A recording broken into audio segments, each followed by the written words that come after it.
how can I mesh that idea of like luxury isn't just a price. It is how you treat the client from start to finish. You need to have your head wrapped around what digital marketing looks like. Like marketing is literally the lifeblood of your business. Welcome everyone to the Closing Table Podcast, real accounts from real estate professionals, brought to you by WindowStill. I'm your host, Kat Schooler, and today we are bringing back to you some of our best ofs.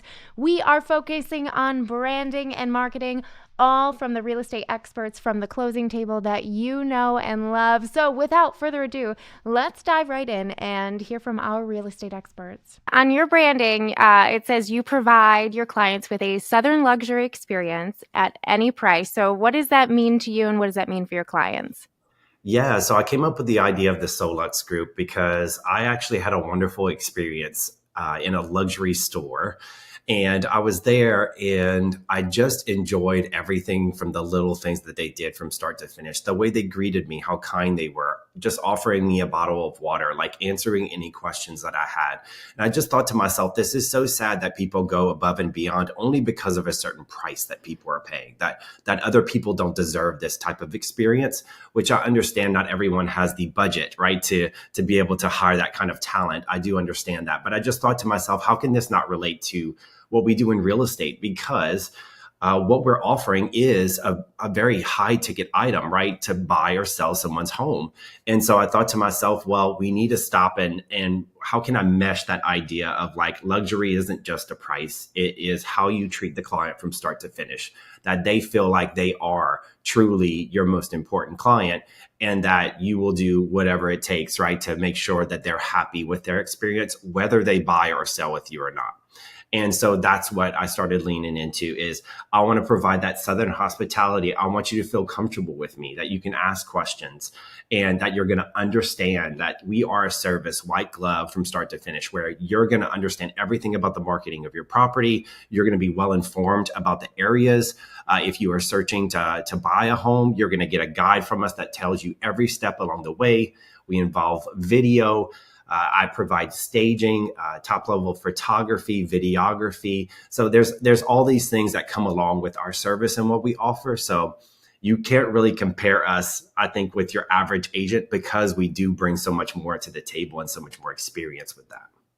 I love that. Luxury is not just a price. That's deep. And let's be real, because any home, even homes that are really, really rough, right? Things you were just going to, that maybe flippers are going after, things that are sub $100,000, that's still a lot of money, right? In the grand scheme of life, if someone were to spend $100,000 on a speakers or something like that, you're whoa, that's a ton of money. But for a house, that's pretty affordable, what we consider. But it's just funny how it scales differently, based on if you were buying some sort of home good versus a home.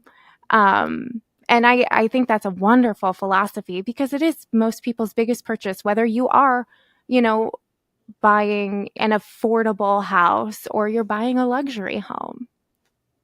Yeah, exactly. And that's the whole idea, is that everyone needs to be treated equally, right? There's no special treatment just because of a certain price point that you're going to have. We want the same experience all the way through. That way, if it is someone who is luxury and they're recommending somebody who has, a very small, it was grandma's house, she hasn't touched it since 1974, we're going to give them the same experience, right? The whole idea is we're going to do everything that we can in our power to make sure that they are educated, they're informed, and they get the most amount of money for their home. And I think you have to first understand your own value proposition and say to yourself as kind of a litmus test is, if somebody's going to ask me, what do I bring to the table? Do you have 5 differentiation points where you can say, I do this at least better, or I have something completely unique that I'm bringing to the table? If you don't have 5 differentiation points, you're probably going to be losing to your competition more frequently than you want to be. So that's true on the buyer side and the seller side.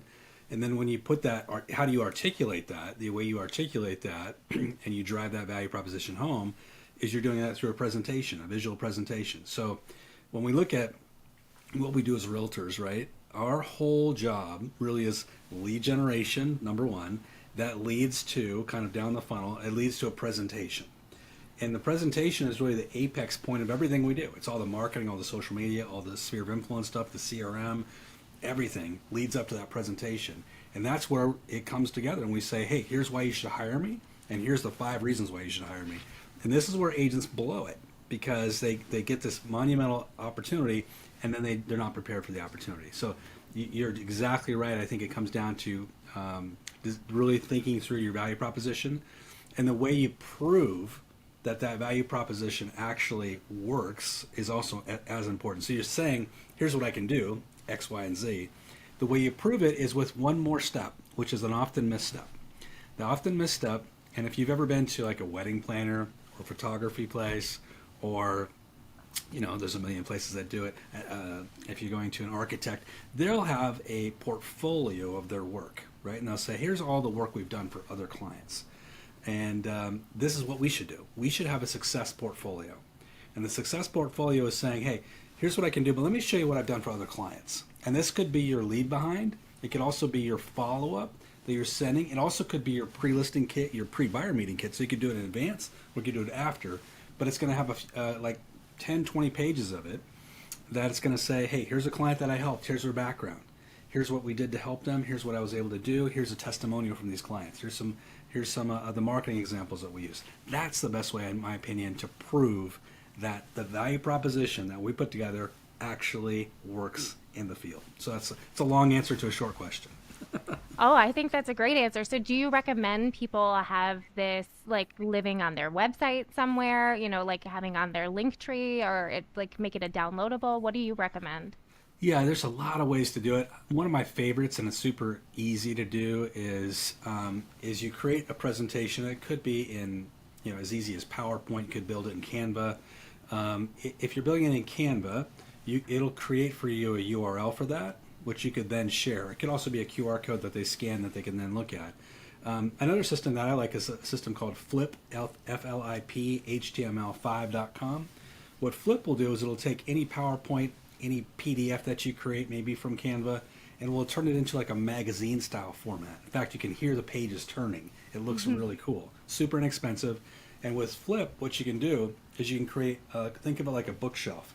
You can have a bookshelf of buyers that you've helped, and you can make individual stories out of it, individual books we'll call it, or you could have one giant book if you wanted to, and then you could have a shelf for sellers, right? And then that's another way people can come into your account, your library, and say, oh, I want to look at this, and I want to look at that. And then they open up these magazines virtually, and they kind of flip through them virtually. It's a great system. I think that's wonderful. I'm kind of curious what you would say if someone out there is hearing this and going, oh, that sounds great, but just where do I find the time? Yeah. Well, if you don't have the time, then there's a great book out there called Who Not How. And so you're either a how person, right? You're like, I can figure this out, and I like to get kind of nitty gritty in the tech, and I love to figure out Canva, and I'm that kind of person. What I find is that most top producers aren't that kind of person. Most top producers are relational. They're not necessarily super in the admin side of the business. So if that's not who you are, then you got to say, well, who is that person? I'm not the how person, so I got to find my who. Who am I going to hire to do that for you? Places like Fiverr.com or Upwork.com are great places where you can find those people that specialize in that. You just offload the project to them, and for a few $100s, you can get a beautiful listing presentation. You can get a beautiful buyer presentation. So I would just offload it to somebody that is really good. Yeah, I think that's a great idea. I think sometimes people get like trapped in that in between, Yeah. and think that maybe what if I can't hire someone, or do I need to hire someone for a full-time job when you could, just have a contractor? Absolutely. Gig work is the way to go. You just hire them to get it done. Virtual assistant, but you don't really even need that. You just need somebody to do the specific task. So this is what I specialize in with my coaching when I'm coaching the other brokers across the country. So Steve Schill has me do it like kind of taking over the marketing lane for realtors. And what I'm always coaching the realtors on is how to show up and be their authentic selves, right? And so it's all about creating connections that convert into dollars. How do they convert? It's because you're creating a relationship with them. And that's kind of what we've been talking about during this podcast, and how we've run our business over the last, 15 years, is just creating relationships, and they're meaningful relationships. And you can't create a relationship with someone if you just posting like just sold, just listed, just sold, just listed, right? Like let's see the human behind the brand. I think it's good to subscribe to a community that, you know, you always need to like learn and grow from, and get tips and tricks. I mean, a lot of the stuff that our community teaches about is like not new. It's just like a reminder to consistently do those things, right? And of course, there's like social media and Instagram and Reels and TikToks and all these different avenues you could go down. But I think if you just like come at it with the backdrop of you coming in and showing up and being yourself, that's like all you really need to do. It's like, keep it simple. But, you know, it does help, you know, when our old marketing director, he was like younger guy right out of college. He's very tech savvy. He's not with us anymore. He's gone on to grad school. But we had a summer intern this year who's finishing next week. And she's in college. She knows kind of what's going on in social media and TikTok. And, you know, we try to keep up with that stuff. But, you know, we're in our late 30s. Like, we're not totally up to speed on all the cool things going on. So it is nice to have sort of some young blood to help implement some of those things, so we can try and stay relevant. Yeah, no, I mean, everything's always evolving and changing, and it's like if you're not keeping up, it's just you're falling behind. Yeah, you're just gonna get lost in the dust. So you just need to like keep up with the community. I mean, we're part of different networking groups across the country, and we're attending our sales meetings. Like, you just have to kind of keep showing up and talking to brokers and understanding like what other people are doing. Truly. So Lindsey, I'd love to get your take on the current marketing trends you're seeing in real estate and what you're doing to help market your clients' properties. Honestly, I am so excited about what's going on, at least in the Atlanta market. We could go on and on about the statistic that everybody knows, and it's like 99% of people see a property or see the property that they end up purchasing for the first time online. So everybody knows that you need to have a very robust social media presence. You need to have your head wrapped around what digital marketing looks like. You need to be working with the best photographers, videographers, people to make that digital marketing publication really pop whenever you launch a property. But the market is slowing. It's not like pandemic levels the way that it was, even though it's still a very busy market.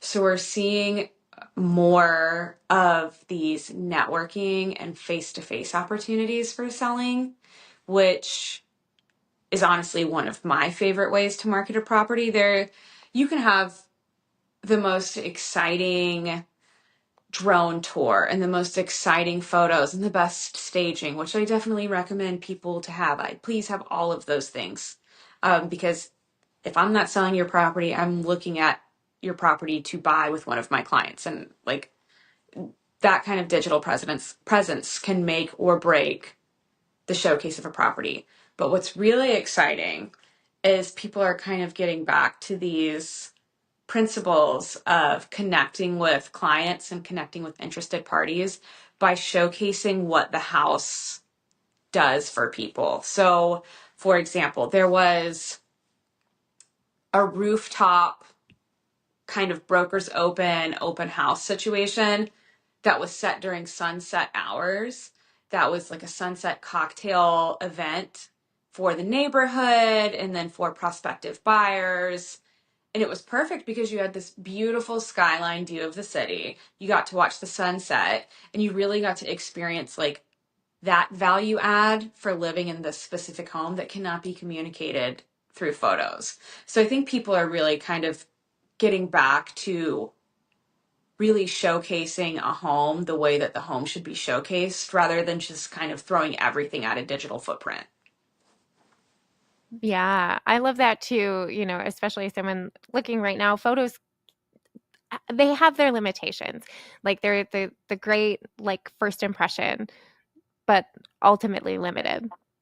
Yeah, no, absolutely. And I mean, because photos, I think we've all gotten very acclimated with being in a very visual environment online, where the expectation is that your photos and your staging and your interiors are 110% perfect, because people see it so much. We've got all of these social media accounts like Historic Homes, like Zillow Gone Wild, the people that interview people about how much they pay for rent or mortgage. We're seeing houses in real time lived in with real people, and we're seeing showcase properties. We've got so many home selling, property selling TV shows.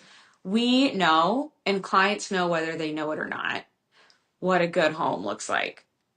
So rather than being like, oh, great photography is the answer, great photography is the floor. Because if you have a bad angle of your house, if something feels off, if your toilet seat is up in your bathroom photos because you decided to take your photos yourself or you decided to work with a non-established architectural photographer, people might not be able to point out why it doesn't feel right and why that house doesn't feel like it's offering the value for what they're expecting for that investment price point. But we know, like, there's, again, nonverbal cues for getting the deals done. So again, digital marketing used to be the big unlock and the big tool that everybody was leaning on. And now I'm like, if you are doing, what is the new thing? What is the thing that everybody loves? The dusk photos. If you're doing dusk photos and you're not actually shooting them at dusk, I've seen enough of them to know that the sun doesn't set on that side of the house and that skies are not purple. Like, that is digitally enhanced. And even though it's done really, really well, clients see it too. They're like, something about this doesn't seem right. Something about the angle of those photos doesn't seem right. The room seems really small. I feel like the ceilings are really low. So rather than hitting it out of the park with perfect photos, I think you could ruin the sale of your home with not investing in digital marketing because it's just expected.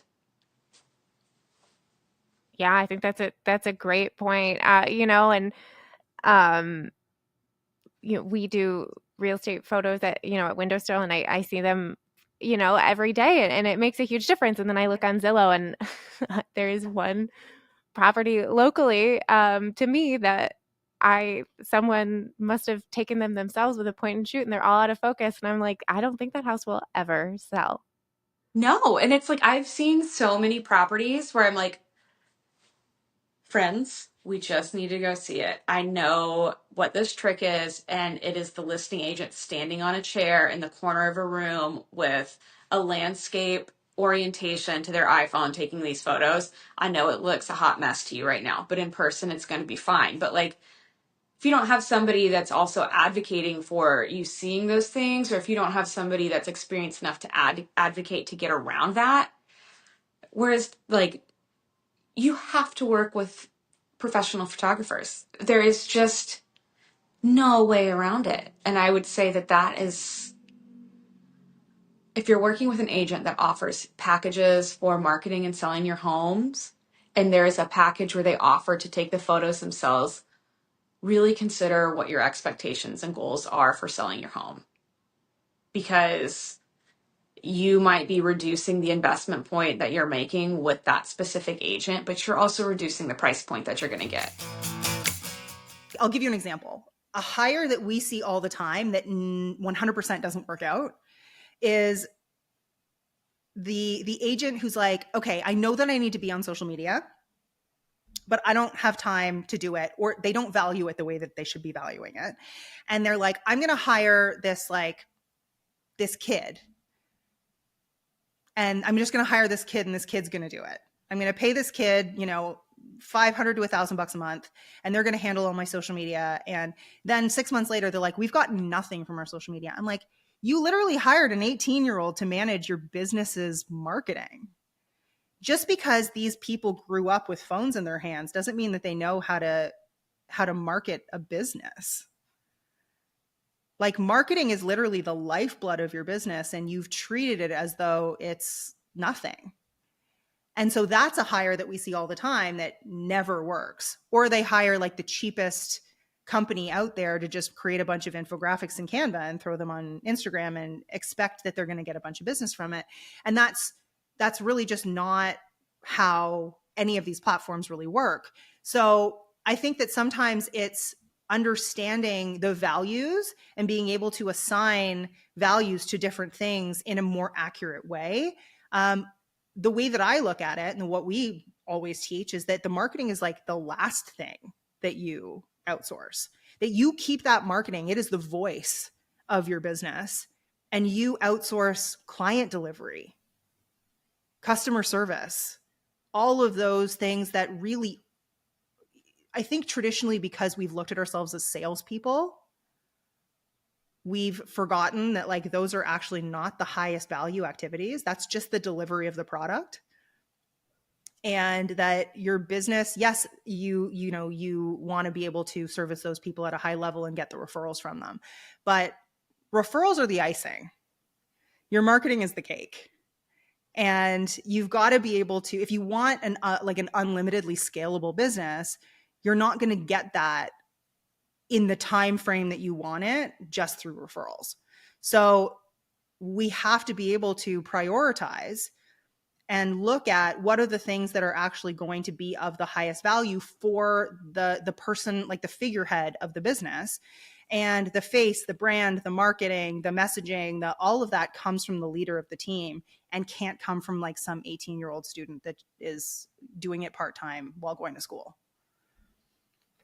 Totally. You hit on a couple of things that I was going to ask about, which was like marketing mistakes and things like that, which is so great. But the referral thing stuck out to me in your book too, because I talk to a lot of agents and they're very proud of their referral business, and I think they should be. Mm-hmm. But it is really interesting that you say, you know, that can't be your only marketing, and I would agree to that as an outsider, because the referral business, it seems like it would eventually have kind of like the final circle, you know? So yeah, the new data that's come out says that you actually lose 20% of your database every 8.5 years. Mm. So you will have 20% churn on your database every 8.5 years. And that's people passing away, people moving, people who just decide that they're not going to move and they're in their forever place, people who come into financial trouble. So you have to, if you want your business to continue to grow, you have to be able to bring in new business. And, you know, I do think that getting referrals is something that is something that people should be proud of. What I don't think that people should be proud of is that 100% of their business is referral. Because if 100% of your business is referral, you don't actually really have a business. Because think about some of the big companies out there that even provide services or anything. Every single one of those companies that you think about or admire, they all market and they've all built a brand, and they all have to bring in new customers on a regular basis. Exponential growth in a business, it doesn't matter what the market is doing, is always possible. The people who we're seeing that are really struggling with any kind of a market shift are the people who rely only on referrals. And so I think a lot of the time, and there's going to be situations too, where your sphere just gets tapped out. And so being able to, yes, get those referrals, I like to create a business plan that the referrals are extra, they're bonus. Right. But everything else that is being brought in can be primarily automated. And all of that marketing and all of that psychology can be just built into your marketing, but will create essentially the foundation of the amount of business that you need, or the amount of business that you want to be bringing in like year over year. Like for even without running paid traffic, you know, someone who uses social media well can bring in anywhere from like 3 to 10 deals a month from organic social media alone. And you don't have to have a large audience to do that. We have clients in our programs who are doing hundreds and hundreds of deals a year from Instagram. But it's about understanding the psychology of the stranger to client journey, and not doing at all what anyone else online is doing. You have to break through the noise, and there's so much noise in real estate marketing. Everybody's doing and saying and looking exactly the same, and expecting that they're going to get results where and I mean, if you do what everyone else is doing, you're going to get average results. You're going to get the results that everyone else gets. And then everyone's always shocked that they're not getting absolutely amazing results from the effort that they're putting in when they look like a carbon copy of every other agent in their market. So how do you recommend people like determine like how to be different, like how to stand out, you know, in a way that's authentic to them? Everything has to be authentic to you. So your marketing is based around you, your market, and the demographic that you want to attract. So it has to be customized. If I give exactly the same marketing system, the same marketing plan to Joe in Orlando that I give to, you know, Sally in Toronto, it may work for Joe in Orlando, but it won't work at all for Sally in Toronto, because people are human lie detectors.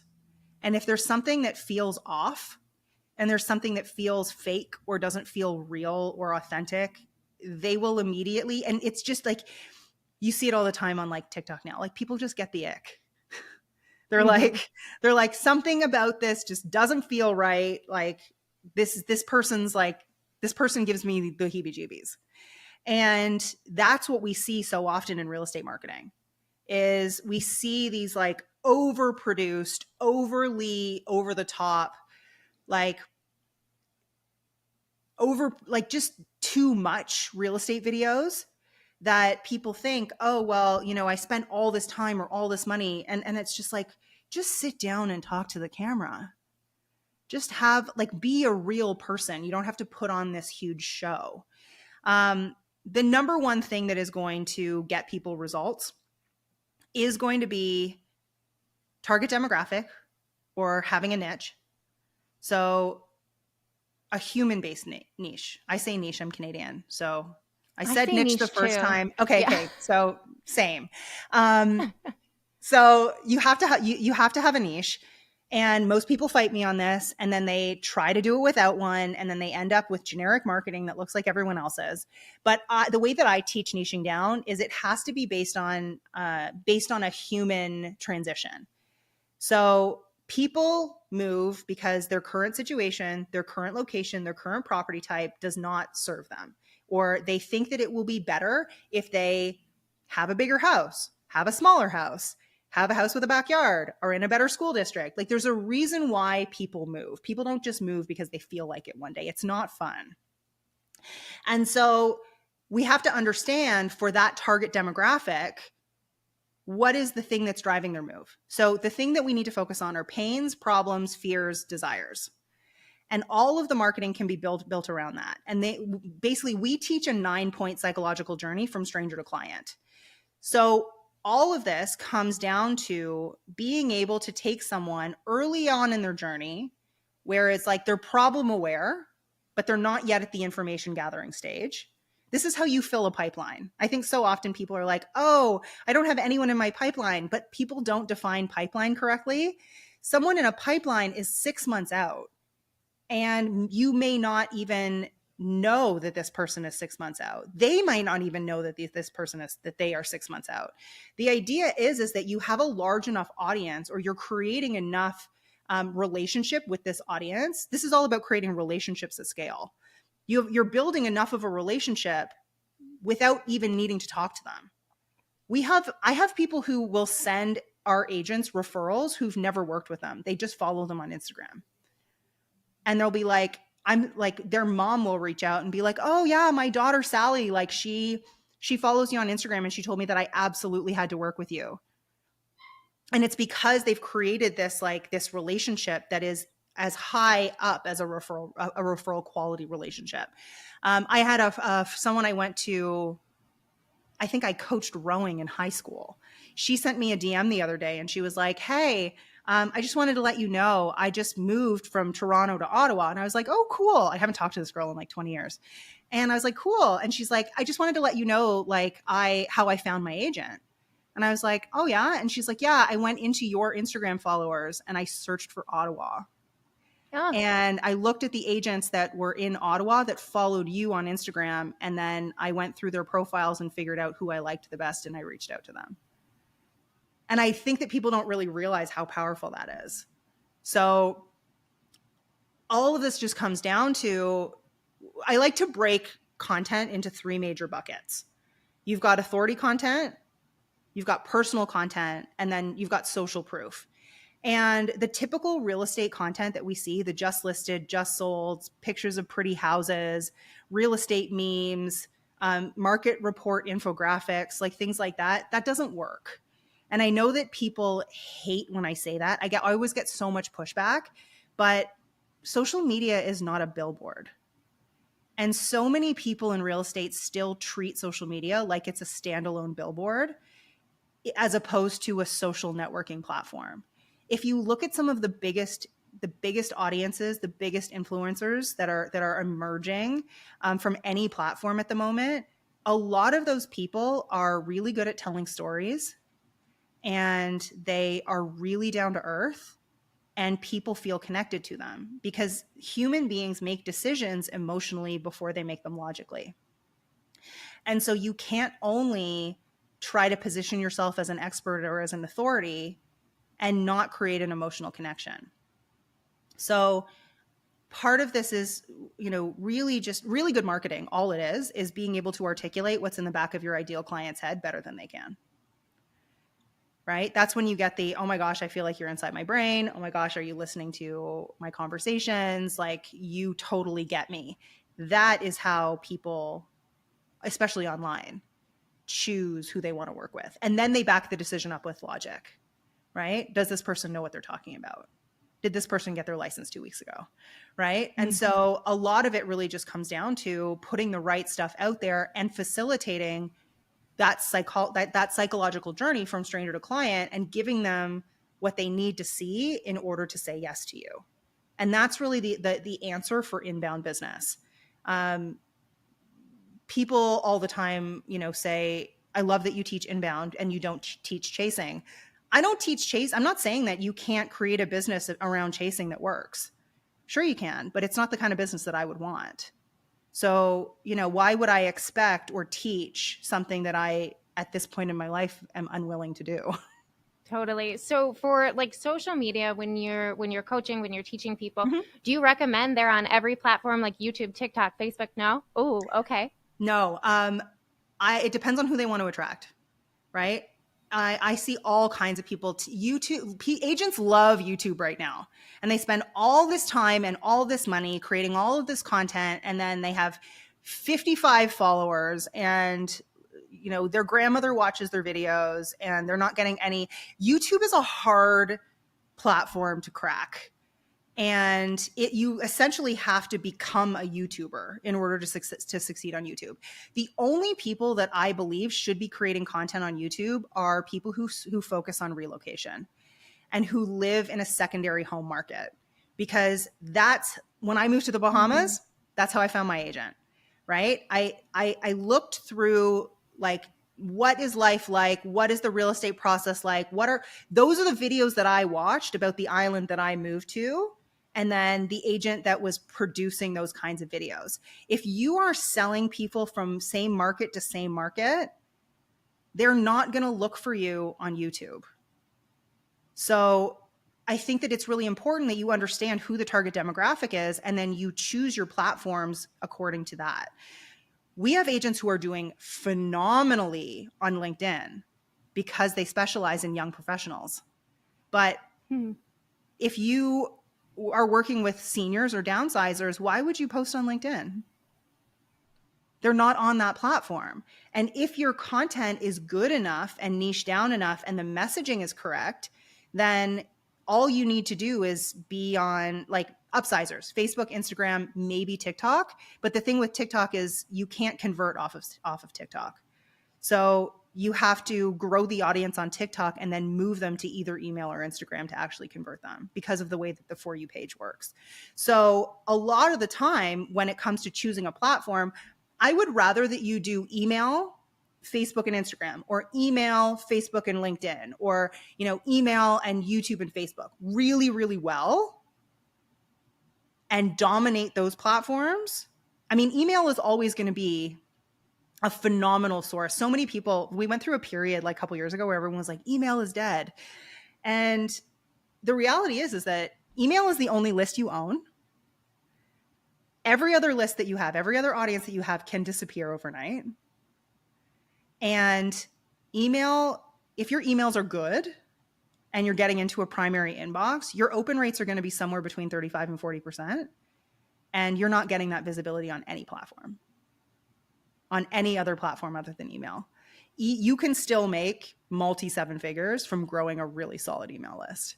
So email is always going to be, whatever social media platforms, whatever digital platforms, we're always going to drive to email. That's great. Yeah, because I think a lot of people don't think about like how tenuous social media can be. You just, you aggravate the meta AI one day and then suddenly you're locked out. Yeah, totally. And, all this stuff around like the TikTok ban, like what's going to happen with TikTok? All these people who put all of their time, energy, and money into growing this audience on TikTok and didn't diversify it, they're now in a panic trying to move that audience to Instagram, where if they just had kind of grown their email list, I would rather that your email list is larger than any other audience that you have. My audience is spread out over mostly Facebook and Instagram. So Facebook, Instagram, and I have a Facebook group. And my Facebook group is where I do the majority of my organic marketing on Facebook. It's not on my business page or on my personal profile. But my email list is larger than both of those combined. And it's on purpose. Like absolutely anything that I can do to drive to my email list and increase the subscriptions to my email is, and I'll send an email before I'll make a post, because my email list it's going to get in front of more people than even in my Facebook group. Oh, I think that's great, because I do think people are probably sleeping on the email list. Thank you for listening to the Closing Table podcast, brought to you by WindowStill. I'm Kat Schooler. Please be sure you're following our podcast on Apple or Spotify, and if you're part of our YouTube audience, hit that subscribe button. If you're enjoying our podcast, please feel free to leave us a comment or review. It helps us find more amazing listeners like you. Thank you so much, and we'll see you next time.